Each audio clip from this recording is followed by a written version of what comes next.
नमस्कार, मावळ न्यूजमध्ये आपलं स्वागत। मी सुभाष भांडे आणि आपण पाहताय लोकप्रिय न्यूज चॅनल मावळ न्यूज। मंगळवारची सकाळ मावळमध्ये सर्वांसाठी भीतीदायक आणि धक्कादायक ठरली। आळंदीला कार्तिकी वारीसाठी जाणाऱ्या वारकऱ्यांना खामशेत गावात अपघात झाला। काळजाचा ठोका चुकवणाऱ्या या घटनेमुळे सर्वत्र शोककळा पसरली आणि सर्वत्र हळहळ व्यक्त होऊ लागली। मंगळवारी 11 नोव्हेंबरला सकाळी सूर्योदयाच्या सुमारास 6:15 वाजता एका कोकण परिसरातील दिंडीस भरधाव धावणाऱ्या कंटेनरने धडक दिली आणि यामध्ये एक महिला वारकरी जागीच ठार झाली। तिच्या शरीराचे अक्षरशः तुकडे तुकडे झाले। प्रियंका तांडे असे या दुर्दैवी महिलेचे नाव असून उरण जासई परिसरातून ही दिंडी 200 वारकऱ्यांना घेऊन आळंदीस निघाली होती।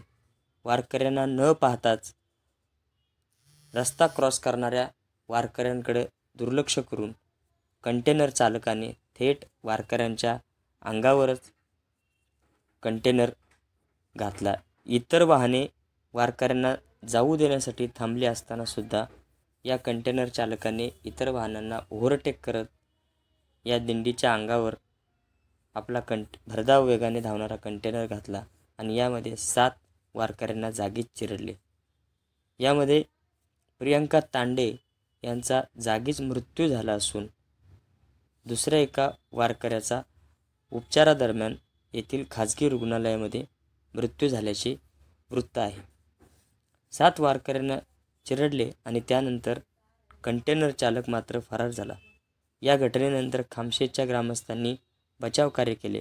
पिंटू मानकर, कैसर शेख, प्रतीक कुलकर्णी, मोकाशी, भाजपचे अभिमन्यू शिंदे, विष्णू मामा गायखे आदी सर्व मंडळींनी वारकऱ्यांसाठी बचाव कार्य सुरू केले आणि रुग्णवाहिकेमधून येथील महावीर हॉस्पिटलमध्ये 7 जखमींना दाखल केले।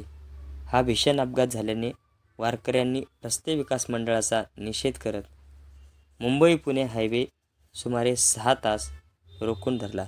सकाळी 7 वाजल्यापासून सर्व वारकरी या हायवेवर बसून होते।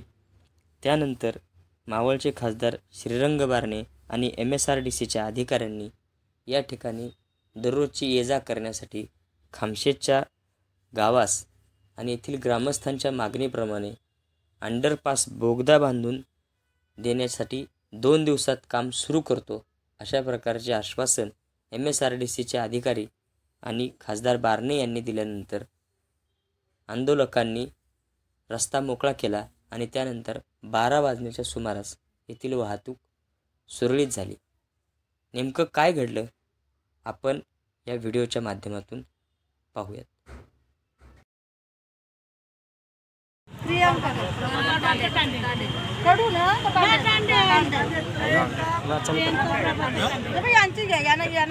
या इथे 2 मिनिटे ना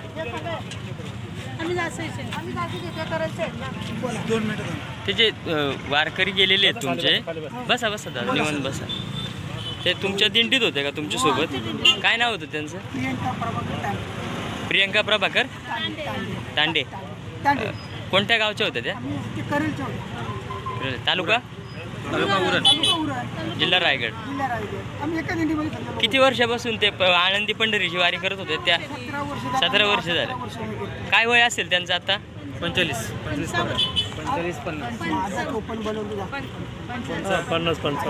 तुमचे ही जी दिंडी आहे ह्या दिंडीमध्ये एकूण किती लोक आहेत तुमच्या? आपले लोक किती अंदाजे 90-100 आहेत। आणि महिला किती आहेत तशा? त्या प्रत्यक्ष चालत होत्या ना? मी स्वतः चालत होतो। मी स्वतः काम मी विनंती केली दादा तू जर 2 मिनिटे थांब। हा थांबलाच नाही आणि नशीब पहिला मीच गेलो असतो, त्या बाजूला पळालो म्हणून वाचवणारा आणि रिक्षावाला आला म्हणून आमच्या मावल्या वाचल्या जातात। एकदम सुसाट वेगात होता का तो कंटेनरवाला? म्हणजे दिंडी बघून सुद्धा तो थांबलेला नाही। मी स्वतः उभा राहून त्याला मी असाच केला, शिटी मारून मी सांगितलं तर मी नशीब या बाजूला नाही पालटलो, मी तिकडे पडलो म्हणून मी वाचलो। हे चौकदार आहेत ते स्वतः सिटी घेऊन असतात. मी तुमचं काय नाव? माझं नाव वसंत दामोदर भोईर. आणि दिंडीचं नाव काय आहे? आपली उरण पनवेल परिसर. उरण पनवेल परिसर. जास्तही किती वाजता झाले? 6:30 ना. 6:15च्या. आणि दुसरे जे वारकरी तेही तुमच्या दिंडीतले आहेत का? नंतर दवाखान्यात त्यांचा मृत्यू झाला ते? दादा सर्व आमची ती दिंडीची झाली घटना. कोणते अंगावर लागले, कोणते पायावर लागले, कोणते कानावर लागले, ते सर्व लोक आमचीच आहेत. सर्व किती लोक काय त्यांची नावं सांगता येतील सगळ्यांची? 5-6 जण जखमी. एक रिक्षावाला पण रिक्षावाला कोण घेतलं का? नावं सांगता येईल त्यांची? नावं सांगता येईल? त्यांचं नाव नाही माहिती. एकीचं अपर्णा नाव आहे. आमच्याकडचं आहे. कामिनी आहे. बरं, तुमच्या दिंडीचे प्रमुख कोण आहेत? अध्यक्ष? हां, तुमचं हे याचे इन्शुरन्स वगैरे काय झालेले आहेत का? वारकऱ्यांचे इन्शुरन्स?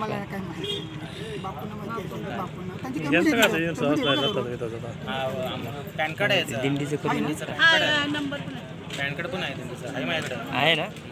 दादा काय नाही, तो एक धोका मी सांगतो. मी पण एक चांगला एक समाज कार्यकर्ता आहे. मला रायगड भूषण, दोनार भूषण वरून रत्न पुरस्कार मिळाला आहे. पण ह्या माणसाने एवढी गद्दारी केली हा 5 मिनिटं येऊन उभा राहू शकला. हा जर मेला असेल त्याला इथं झाला असता. इथे त्याला झाला असता. त्याला कंट्रीमध्ये झाला असता. म्हणून सत्य सांगतो तुम्हाला. औरंगाबाद राग आली या माणसाला. 5 मिनिटं मी असा हात करतो, शिटी मारतो. 2 मिनिटं फक्त. दुसऱ्या गाड्या थांबल्या होत्या ना. तिकडच्या इकडच्या दोन्हीकडच्या गाड्या थांबल्या होत्या. दुसऱ्या मना बोलतो बाबा थापला बिचारा. आणि डायरेक्ट ओव्हरटेक मारून आवड सरशी आला. आधी रिक्षा जर नसती तर मला माझ्या मावल्या 8-10 मावल्या जागेवर रक्त. दुसरा एक रिक्षा आला होता का त्याच मार्गे? तो थापला बिचारा. तो थापला बिचारा. त्याची मुलं दादा या बाई माणसा वाचल्या. तो जर रिक्षावाला जर नसता तर यांनी काय केलं सांगते मावल्यांचा? त्याचा पाय गेला.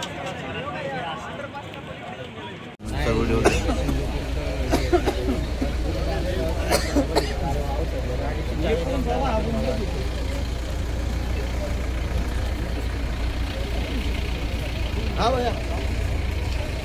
Hello hello.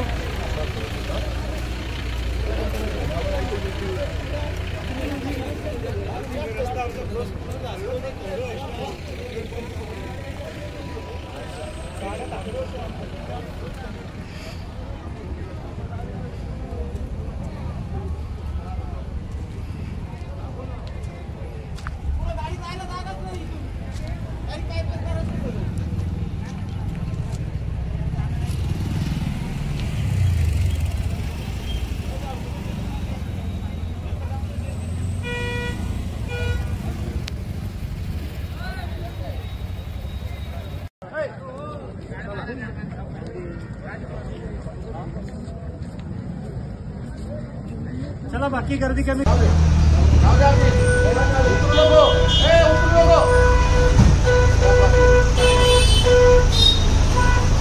मागच्या बाजूला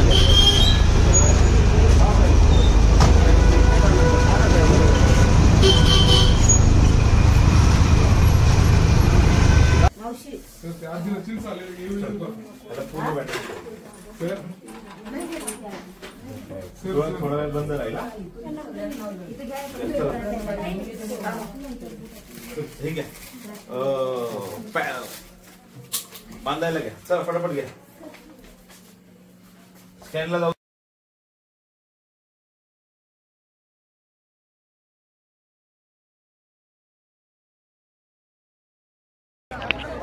जवळ प्रशासकाचे अधिकारी इथं येत नाही.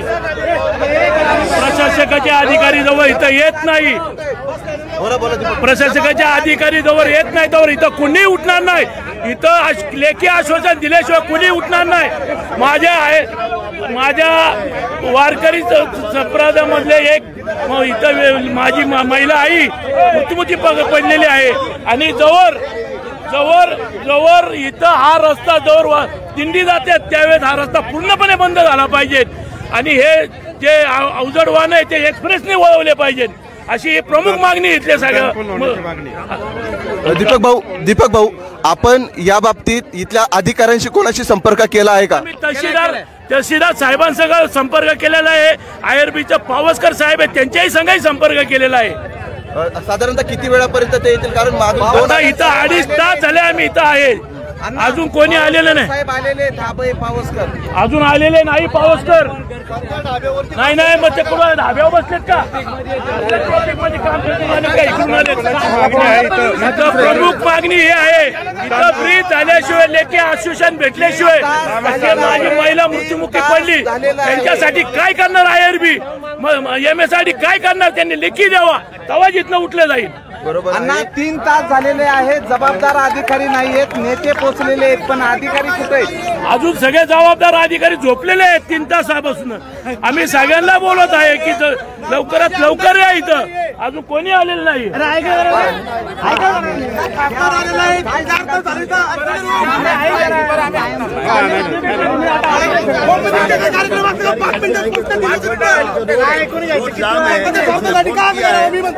और कलेक्टर साहब भी आ रहे हैं यहाँ पे, जब आने को 2 घंटा लगा है। आज 3 तास शांती नाही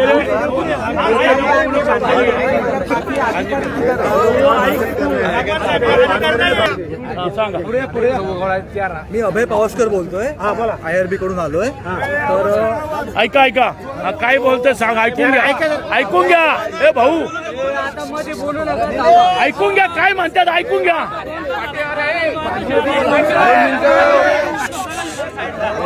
हे भाऊ 2 मिनिटं ऐकून तर घे. मग आता याला काय करायचं? याला उचलून ठेवायला वाजला. बोला बोला पावसकर साहेब बोला. मी अभय पावसकर बोलतोय. मी IRB याचं काय म्हणतो ऐकून घ्या ना, याला काय अधिकार आहे ते बघून घ्या ना. अरे भाऊ ऐकून तर घ्या. मी अभय पावसकर बोलतोय. मी IRB कडून आलेलो आहे. त्याला अधिकार काय बघू ना. अहो त्याला पाटील मॅडम आमच्या मेन आहेत ऑथॉरिटी MSRDCच्या. MSRDC नाही IRB. त्या 5 मिनिटात पोहोचतायत. ते आले की आपण सगळं त्यांच्याशी डिस्कस करू. Main authority. बरोबर बरोबर. लोक ऐका नाही ना. तुम्ही काय 4 मिनिट झाले, तुम्ही साईडपेटा भरताय कसं भरणार? तुम्ही पाटील मॅडम येणार ते मला फोन झाला तुम्ही काय केलं 4 मिनिट सांगा मला.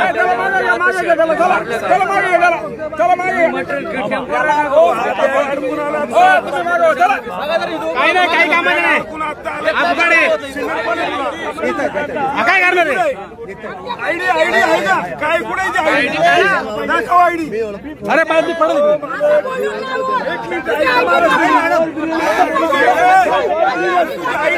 एक मिनिट जय जय राम कृष्ण हरी राम कृष्ण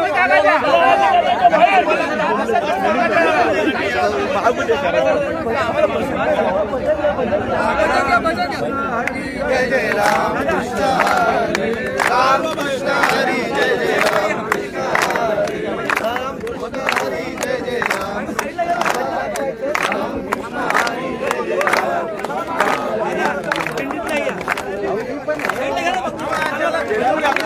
कॅमेरा हात जोडून विनंती सगळ्यांना, थोडं तुम्ही साईडला झालेलं बरं होईल. बसून घ्या.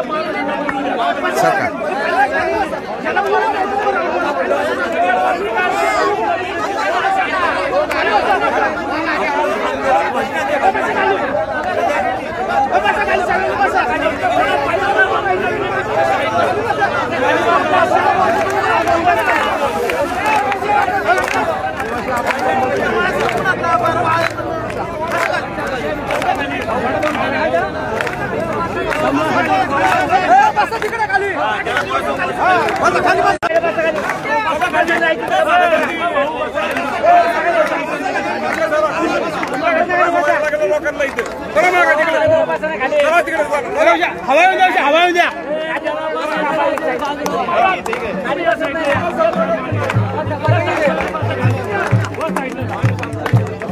चक्रा मारून मारून काहीच नाही झालं त्याच्यावर.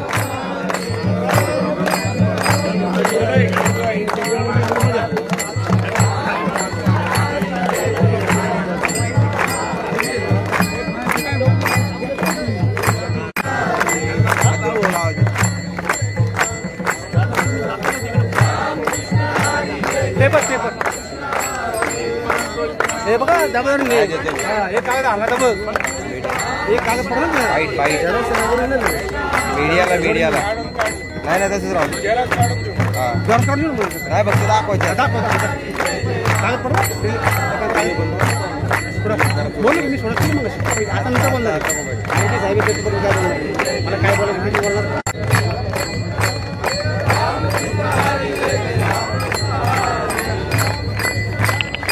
साधारणतः 6:15च्या सुमारास हा अपघात झाला होता आणि अपघात झाल्यानंतर आता साधारणतः 2.5 ते 3 तास होऊन गेलेले आहेत. 2.5 ते 3 तासानंतर या ठिकाणी कोणताही जबाबदार अधिकारी आला नाही. एक IRBचे अधिकारी पावसकर म्हणून ते आले. मात्र त्यांच्याकडनं शंकांचं किंवा समस्यांचं निराकरण होणार नाही अशा पद्धतीची भावना वारकऱ्यांनी बोलून दाखवली.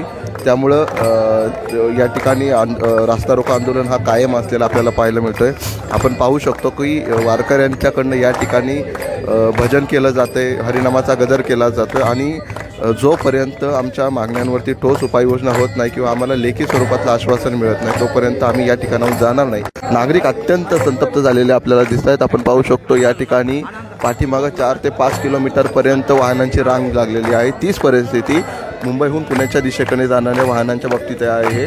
खरं तर जुना मुंबई पुणे महामार्ग अत्यंत रहदारी असलेला महामार्ग. या ठिकाणी मोठ्या प्रमाणात वाहतूक कोंडी ही सातत्याने होतच असते. मात्र आजची जी अभूतपूर्व वाहतूक कोंडी झालेली आहे याचं कारण आज सकाळी 6:30च्या सुमारास साधारणतः खामशेत या ठिकाणी झालेल्या वारकऱ्यांच्या दिंडीचा अपघात. आपल्याला जी माहिती समोर आली त्यानुसार एक महिला ही या ठिकाणी अपघातस्थळी जागेवरती मृत पावली तर एकाचा उपचारादरम्यान मृत्यू झाला आणि त्यानंतर या ठिकाणचे वारकरी काहीसे आक्रमक झालेले पाहायला मिळाले. स्थानिक जे लोकप्रतिनिधी आहेत ग्रामपंचायतीचे असतील किंवा या परिसरातील असतील हे या ठिकाणी आलेले आहेत. मात्र कुठलाही लोकप्रतिनिधी आजी माजी असतील ते आले नाही. त्याबद्दलची संतप्त भावना ग्रामस्थांनी वारकऱ्यांनी व्यक्त केली.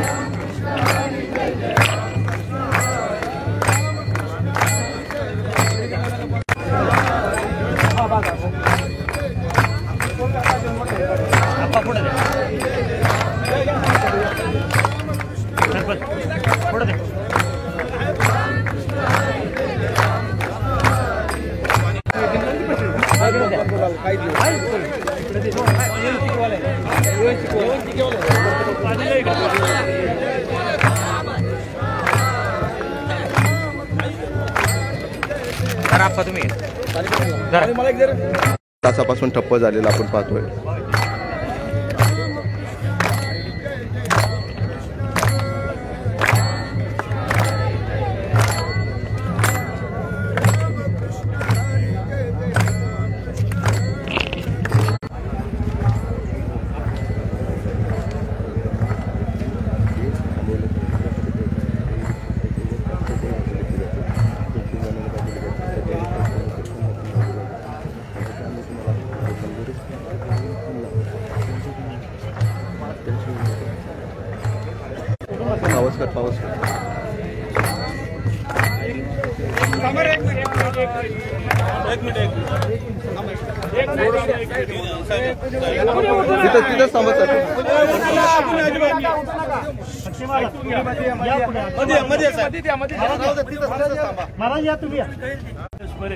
इथं कोणी हलणार नाही आणि ज्या माता मृत्यू पडल्यात त्याच्यासाठी प्रशासन काय करणार ते बी सांगणं जरुरीचं आहे. आणि जोवर हे प्रामुख्याने जातो मला वाटतं ही अपघाताची पहिली वेळ नाही. असं मागे सुद्धा भूतकाळ अनेकदा अपघात झाले आणि केवळ मी स्वतः जरी शासनाच्या सोबत असतो किंवा त्यांच्याविषयी काही वारकऱ्यांची समस्या तरी माझी पण सुद्धा एक मोठी तुमच्याविषयी माझ्या मनात एक दोष आहे तेव्हा प्रशासन द्रव्य दुर्लक्ष करतं. म्हणजे कालच मी गेली सरांशी बोललो की जेजुरीला मागच्या वर्षी 4 वारकरी वारले तिकडे बंदोबस्त द्या तिकडं काही झालं नाही इकडे माऊली वारली आहे तिच्या कुटुंबीय आम्ही सगळे वारकरी सक्षमत आहोत पण आज एका घरातली गेली आहे त्या मुलाला कळेल की आईचं दुःख काय यात एक तुम्ही आम्हाला उत्तर दिलं पाहिजे. एक दुसरं इथल्या ग्रामस्थांशी मगाशी मी जी चर्चा आहे सगळ्यांशी तिथे असे अपघात अनेकदा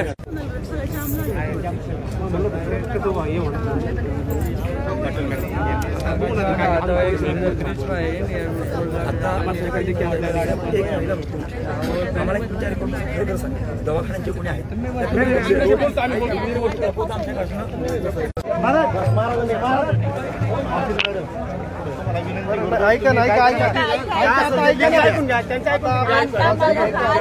अंडरपास मंजूर करणार आहे ते आज अंडरपास लगेच मंजूर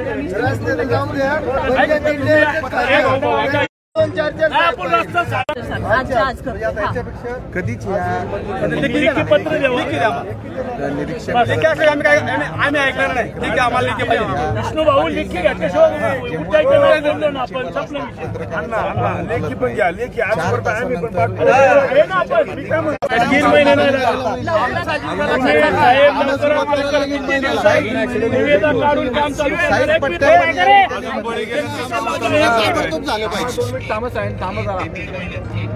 कोण साहेब विचार करायला पैसे खायला हटणार नाही. 2 मिनिटं गंभीर घेतला. वारंवार वारकरी येतात तरी तुम्ही अजून इथे येणार. 2 मिनिटं बोलतो. वारकरी इथं ठाण्यावर समोर शंकर पाटील थोडं 2 मिनिटं आश्वासन देण्यात आलेलं आहे की लवकरात लवकर अंडरपास या ठिकाणी करण्यात येण्यात. आमचा माणूस गेलाय, त्यासाठी तुम्ही काय करणार? सीएम इथं येऊन आमच्या समोर लेखी त्यांच्यासाठी द्यावा.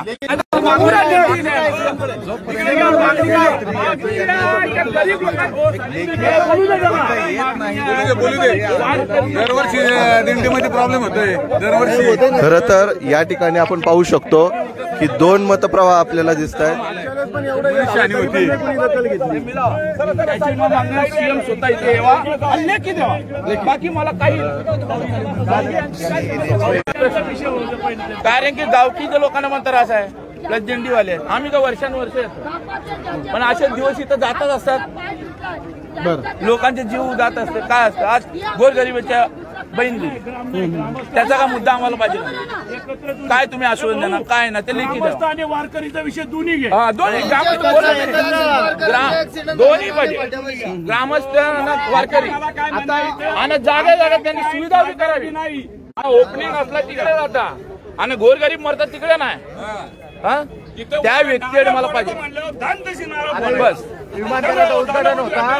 विमानतळाचं उद्घाटन पीएम आला, पीएम मोदी आले. तिथं पुरं कंटेनर विंटर सर्व बंद ठेवलं, गाड्या बंद ठेवल्या. गोरगरिबांचं काय पडलं नाही. गोरगरिबांचं यांना काही पडलंच नाही. मग गोरगरीब करायचं काय? आता इथं कोण कोण बसले? इथे सगळे वारकर सरकार इथे यावा. अण्णा मेन प्रश्न राहतो, निर्णय कोणी घेत. एक मिनिट महत्वाचा प्रश्न आहे. हा किडा तेव्हाच सुटेल ज्या वेळेस निर्णय कोणी घ्यायचा. याच्या 1 मिनिट त्याच्याबद्दलची गोष्ट या ठिकाणी झाली पाहिजे की निर्णय कुणाकडनं अपेक्षित आहे. तोपर्यंत हा प्रश्न सुटणार नाही. हे फोन चालू राहतील. निर्णय महसूल खात्याचे अधिकारी इथं आले पाहिजेत. हो, तहसीलदार आले पाहिजेत, कलेक्टर आले पाहिजे, प्रांत अधिकारी आले पाहिजे, MSDCचे अधिकारी आले पाहिजे, IRBचे अधिकारी आले पाहिजे. व्यवहार केलेला आहे. आजपर्यंत यांना जाग नाही आली ना आता म्हणतात 1 महिन्याच्या आत आम्ही निविदा काढून काम चालू केलं नाही. एवढे दिवस का झालं? टोलोटोलीची भाषा करतात का? हो, टोलोटोलीचीच भाषा त्यांनी जवळ भाषा आहे तर दुसरं काय आहे? सरळ आहे ना. काय आमच्याकडे पेपर आहे, आम्ही वारंवार बोलत नाही. देऊन आणि काय खोटं बोलत आम्ही पुण्यात. अण्णा आता कंटेनर आहे, ते कंटेनरमुळे ऍक्सिडेंट झालेला आहे. कंटेनर आमची सगळ्यांची मागणी आहे. तसे तळेगाव मध्ये सकाळी 7 ते रात्री 7 पर्यंत कंटेनर बंद ठेवतात, तसे इथं सगळे कंटेनर बंद ठेवावे आणि ते एक्सप्रेसवेने बाहेर. माझ्याच मतदारसंघातील उरण जासई इथले दिंडी आळंदीला जात होती आणि दुर्दैवी घटना घडली. खरं तर ज्या अपघात करणाऱ्या ट्रक चालकाला या संदर्भामध्ये कडक शिक्षा होईल या दृष्टिकोनातून शासकीय पातळीवरती पाहिलं जाईल. त्याचबरोबर एक जण मृत्युमुखी पडलेली महिला आहे, त्यांना पूर्णपणे आर्थिक सहाय्य केलं जाईल. जेवढे या ठिकाणी काहींचे हात तुटले, हात फ्रॅक्चर झालेत, पाय फ्रॅक्चर झालेत, जेवढे जखमी आहेत त्या सगळ्या जखमींचा उपचार केला जाईल. मुख्यमंत्री सहायता निधी आणि आमचे माननीय नेते एकनाथजी शिंदे साहेब, डॉक्टर श्रीकांत शिंदे फाउंडेशनच्या माध्यमातून वैद्यकीय सहायता दिली जाते. त्यामुळे शासनावरती अवलंबून न राहता ती पूर्णपणे त्यांना वैद्यकीय सहाय्यता दिली जाईल. आणि मी सकाळीच प्रशासनाशी बोललो, शासकीय मदत मृत्यूंना नक्की केली जाईल. खरं तर या ठिकाणी अंडरपास व्हावा, ओव्हरब्रिज व्हावा, या दृष्टिकोनातून गेल्या 1.5 महिन्यापूर्वीच मी स्वतः या संदर्भामध्ये पत्र दिले. त्याची थोडी पार्श्वभूमी खरं तर ग्रामस्थांना पण सांगितली पाहिजे. हा रस्ता NHI 4 होता पहिला, तो केंद्र सरकारकडे होता. नंतर तो राज्य सरकारने वरसुली टोल ते देवरोड सोमटणे फाटा सेंट्रल पॉइंट यापर्यंत तो राज्य सरकारकडे घेतलेला आहे. आणि राज्य सरकारच्या माध्यमातून मी नगर विकास मंत्री, राज्याचे उपमुख्यमंत्री एकनाथजी शिंदे साहेब यांना सातत्यानं पाठपुरावा केल्यानंतर 3 ठिकाणी ओव्हरब्रिज करण्याच्या संदर्भामध्ये मंजुरी दिली MSRDCने. त्याच्यामध्ये कारला फाटा, त्या ठिकाणी सातत्यानं अपघात होतात एकविरा देवीला जाण्यासाठी, त्या ठिकाणी त्याचा सर्व्हे झाला, त्याचं एस्टिमेट तयार झालं. जवळपास 68 कोटी रुपयाचा ब्रिज त्या ठिकाणी उभा केला जातोय. या ठिकाणी एक अंडरपास करण्याच्या संदर्भामध्ये लगेच तात्काळ या संदर्भामध्ये 2 दिवसामध्ये काम चालू होईल. आणि सेंट्रल पॉइंट ज्या ठिकाणी केंद्र सरकारचा रस्ता चालू होतो किवळ्यापासून पुढं, केंद्र सरकार पुढं चालू करतं आणि MSRDC त्या ठिकाणी ओव्हरब्रिज बांधतंय. अशा प्रकारे अगोदरच खरं तर या संदर्भामध्ये पूर्णतः प्रशासनाच्या वतीनं कारवाई झालेली होती. अपघात झाला तो दुर्दैवी आहे नक्कीच. मी आजच माननीय मुख्यमंत्री, उपमुख्यमंत्री, राज्याचे पालकमंत्री, या जिल्ह्याचे पालकमंत्री यांना देखील आजच सांगणार आहे की जेवढ्या ट्रक या मार्गावरून जातात, आळंदीच्या या वारीच्या दरम्यान एकही ट्रक इकडनं जाता कामा नये. बाहेरची ओव्हरलोड ते सगळ्या एक्सप्रेसवेनी ट्रक वळवण्यात यावा. कारण अशी दुर्घटना 2 वर्षापूर्वी देखील घडली होती आणि सात्यामध्ये ती दुर्घटना घडली होती. पुन्हा या दुर्घटना होऊ नये. जे वारकरी आळंदीच्या वारीला जातात त्यांना पूर्णपणे संरक्षण मिळालं पाहिजे. मी देखील तुमच्या सगळ्यांच्या भावना समजतो. मी यांच्याशी देखील, मृतांच्या नातेवाईकांशी देखील बोललो. मी सकाळपासून त्यांच्या इतर नातेवाईकांशी बोललो. आमचे अक्षय महाराज भोसले सकाळपासून खरं तर माझ्या संपर्कात होते, ते देखील होतो. मी जरा थोडा बाहेरगावी असल्यामुळं मला थोडा यायला उशीर झाला. परंतु आपण सगळे या संदर्भामध्ये एकीने हा मार्ग काढू. पण मी तुम्हाला तुमचा लोकप्रतिनिधी म्हणून आश्वासन देतो, याचं 2 दिवसामध्ये या अंडरपासचं काम चालू होईल, एवढं मी तुम्हाला सांगतो. आणि माझी विनंती राहील, एक मिनिट माझी विनंती राहील, कारण मी येताना मलाही फार खूप वळसा घालून यावं लागलं. काय होतं, आपण रस्ता रोको केलो, आपण आपल्या भावना आपल्या जागेवरती ठीक आहे, परंतु जाता येता लहान मुलं देखील बऱ्याच 2 मिनिटं जाता येता बऱ्याचशा लहान मुलं देखील या ठिकाणी ट्रॅफिकमध्ये मी पाहिले. तर कुणालाही त्रास होऊ नये. जो त्रास झाला निश्चितपणे तो दुर्दैवी आहे, परंतु त्याच्यावरती आता आपण 1-2 तास आंदोलन केलेलं आहे. या संदर्भामध्ये मी जबाबदारीने सांगतो, कारण उरण जासई हाही मतदारसंघ माझ्याच मतदारसंघामध्ये येतो. त्यामुळं तिथल्या सगळ्या रुग्णांना उपचार देण्याच्या संदर्भामध्ये मी सकाळी डॉक्टर विकेश मुत्ता, ज्या हॉस्पिटलमध्ये सगळे रुग्ण या ठिकाणी आहेत, तर डॉक्टर विकेश मुत्ता यांनी सुरुवातीलाच मला फोन केला. मी विकेश मुत्तांना सांगितलं, सर्व तो उपचार तुम्ही करा, आपण बाकी सगळं पाहू. रुग्णांना जेवढ्या ऍक्सिडेंटमध्ये आहेत त्यांना सगळ्यांना उपचार चालू आहेत आणि ते सगळे उपचार आपण करू, एवढं मी तुम्हाला सांगतो. मृत्यू झालं त्यांना सरकारी नोकरी देणार पाहिजे. आणि काय सरकारी मी तुम्हाला सांगतो, सरकारी नोकरीच्या बाबतीमध्ये आता लगेच आपण कुठल्याही गोष्टीमध्ये हे सांगू शकत नाही, परंतु त्याचा मी लोकप्रतिनिधी तुमच्या बरोबर राहून आपण सरकार दरबारी त्या संदर्भामध्ये कारवाई करू. साहेब, तुम्ही सरकार दरबारी करणं मला मान्य आहे. विषय काय, त्याची बहीण आणि ती चिरडून एकदम झाली, असं पण का अख्खी बॉडी राहिली. बघा मला सांगतो, ते रिक्षाचा तिकडे झाला बघा, पूर्ण चुरा झाला. आमचा नाही रिक्षा मध्ये तो वाचली. बघा, ज्या कुणी ड्रायव्हरने अपघात केला त्याला शिक्षा 100% होईल. परंतु आपण जे गोष्टीची मागणी करता ती अशी रस्त्यावर बसून नाही. आपण मी तुमचा लोकप्रतिनिधी म्हणून तुमच्या बरोबर आहे. आपण सातत्यानं साहेब इथं का बोलाल तुम्हाला लोकांसाठीच बोलाल. लोकांच्या समोर समस्या व्हा ना समोर समोर हे नको का पाठी काय बोलतात ना पुढे का बोलतात. तुम्ही पण जाणता मी पण जाणतो काय विषय. आम्हाला तुम्ही त्यांच्या गावाचे काय प्रस्ताव लोक गेलेली आहेत गावातली. पेपर कुठे पेपर पेपर प्रस्ताव केलेले याची दखल कधीच घेतली गेली. आमचे पोच बी आहे डॉक्टर केलेले तुमचे प्रस्ताव. मी तुम्हाला सांगितलं की आता तुम्ही 2 दिवसात म्हणता. ऐका तुम्हाला सांगतो दीड महिन्यापूर्वी माझ्याकडे आले होते. 1.5 महिन्यापूर्वी मी याच्या संदर्भामध्ये पत्र दिले आणि मी सकाळी प्रशासनाशी बोलल्यानंतर त्यांनी सांगितलं 2 दिवसामध्ये हे काम कसं चालू करू. तो रिंग रोडचं जे काम चालू आहे त्याच ठेकेदाराला तात्काळ काम करायला लावा. साहेब आता माझी मागणी आमचं म्हणणे 2 दिवस नाही 4 दिवस नक्की होईल. मी तर पुढे जाणार